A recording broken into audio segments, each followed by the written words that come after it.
What are channeling events like for you, Bashar? Does it happen in one-to-one real time? For example, if there's a 3-hour break between sessions, do you have a 3-hour break?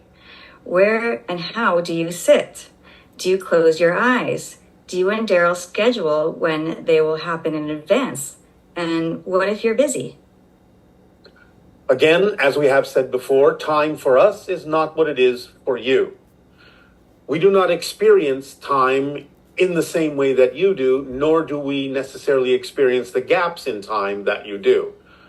A 3-hour break for you may literally be the next moment for us. We can shift our consciousness to wherever the conversation and whenever the conversation needs to occur.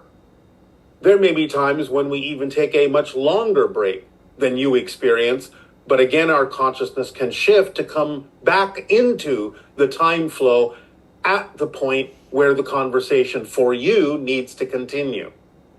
I am often in my ship. There is an attribute in our ship where the internal structure can take whatever form we need when we need it. I may lean against the wall and then simply lean backwards into the wall, which will form around me to form a kind of chair leaning backwards. So I can go into what you would call a state of repose, a meditative state where I will project my thoughts and consciousness to the vibrational level of the channel so that we may lock and harmonize in lockstep so that my thoughts may be translated into your language. And are you alone in your ship, or are there other people with you while you are channeling? More often than not, I am by myself in my scout ship. From time to time, there may be others there, but it is rare.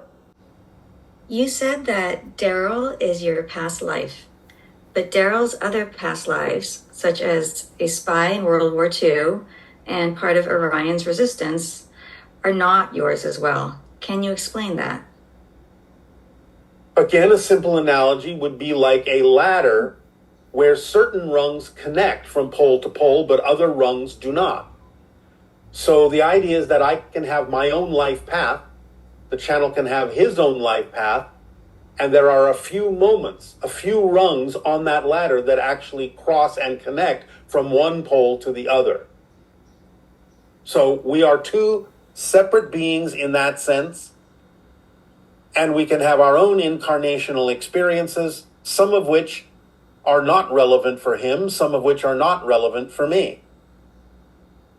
So that ladder analogy, where some of the rungs do not necessarily go all the way across from one pole to the other, is simply a simple illustration to demonstrate the point that we can have separate existences, but there can be certain overlaps that we choose to experience. Our life paths can cross in certain places at certain times for certain purposes.